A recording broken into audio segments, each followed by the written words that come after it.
Greetings, geeks and geek girls. It is me. I am back. In a little bit of a funk today, so we're here for Doctor Who. And excuse me if I don't go into as much detail as I usually do. I honestly don't know how to summarize this. This was a very unusual episode.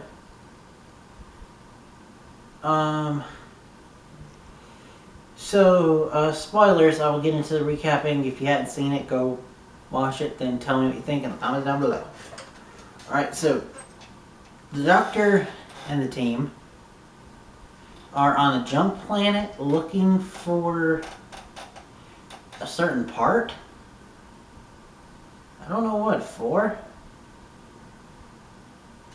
But anyway, so Graham accidentally finds a sonic landmine thing.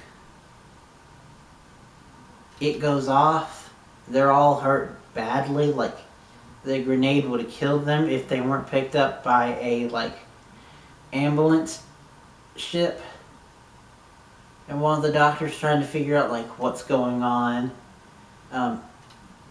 Trying to rest even though her pancreas, I believe that's what they said it was, is still trying to regenerate itself and go right in place. She still pushes through. Only to find out that that she's on a ship and that the ship is on a course in space and is 4 days away from the planet where the TARDIS is.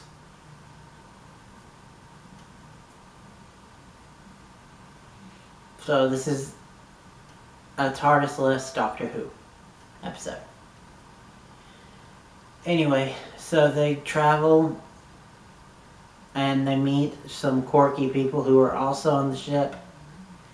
But they find out that the only people that are officially running it are this head nurse doctor guy and this more timid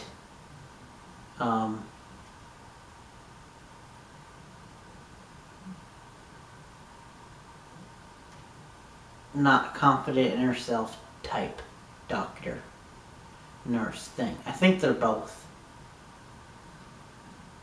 I think they're supposed to be both. It's an alien thing, so.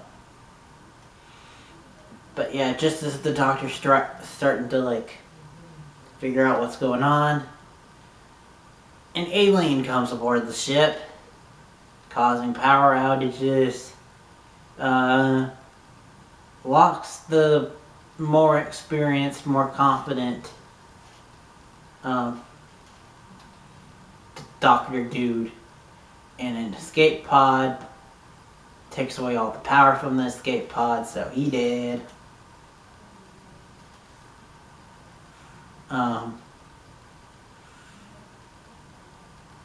The other escape pod has been sucked dry of energy and jettisoned, and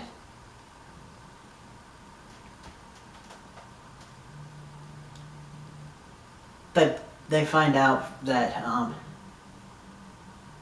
if the head mothership that they're heading to sees that there's a problem with the ship and they don't really get a response, they're going to blow it up. If the ship itself suspects the threat, it blows it up. So yeah, they're a bit in danger. And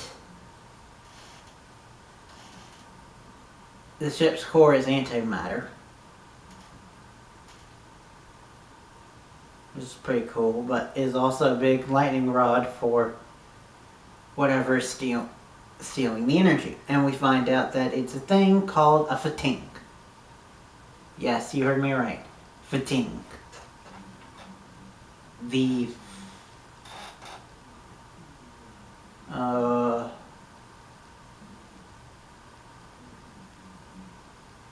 I believe the word is onomatopoeia. For the sound of something hitting a bucket. Fa-ding! Which is weird, because it has nothing to do with that. In actuality, the fa-ting looks like a cross between an adipose, which were those little fat dudes from the first official Dr. Donna adventure, and Stitch from Lilo and Stitch.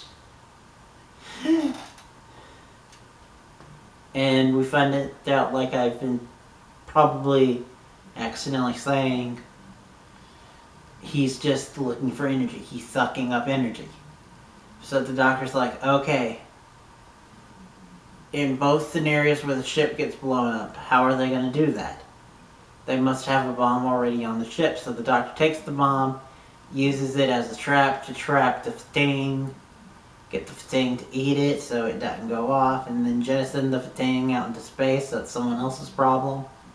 Because apparently the thing can't be contained, they can't be killed, they can't be this, that. They're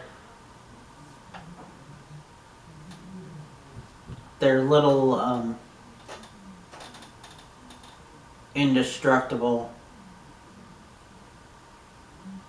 little gremlin-y creatures.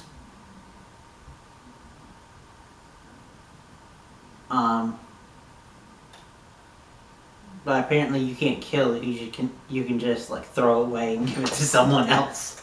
It's like, fuck it, it's your problem now. Which is what the doctor does in this episode. But yeah, she does that. She saves the day. Everything is right. Except for one or two things.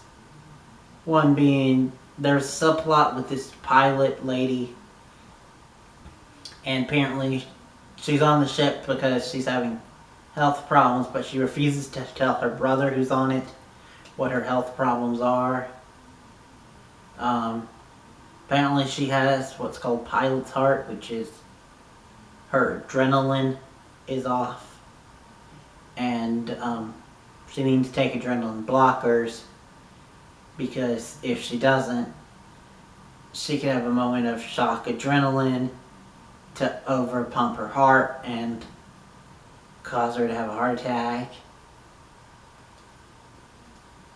Which, of course, they alluded to it happening, so in the end, it does happen to her. She sadly passes away. Her brother takes over for being the pilot, because apparently the ship needed a pilot while it was going through all this crazy stuff with the thing. And he takes over, she passes away. She had a robot that was with her, and apparently now that he's done helping her, he's gonna die. Which I don't understand why they couldn't have just said that his life debt thing transfers over to the brother. Because they were kind of gearing those two up to be buddies. And they did have like a bonding moment, but I don't understand why they weren't just like, okay, well, she wanted to protect you, so now that she's gone, in order to honor her memory, I will protect you type thing. Which would have been cool, I know. Also, on this ship was what Ryan, Graham, and for most of the point, the lady doctor were dealing with. And that's, they had a male guy who was a alien, where in their alien race, men and women can have babies and can get pregnant. But if a man gets pregnant, it's a boy. If a woman gets pregnant, it's a girl.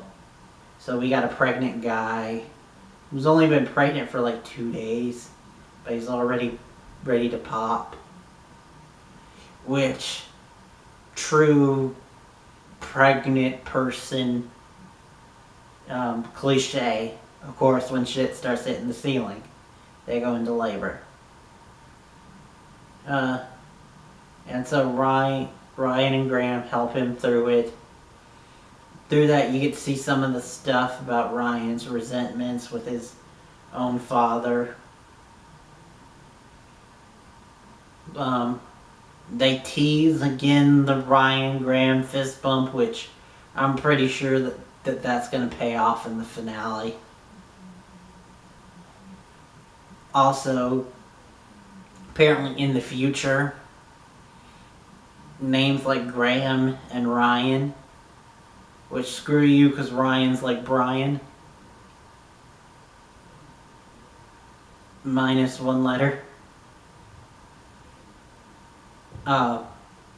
Apparently they're odd names that can get a kid ridiculed, but avocado is perfectly normal.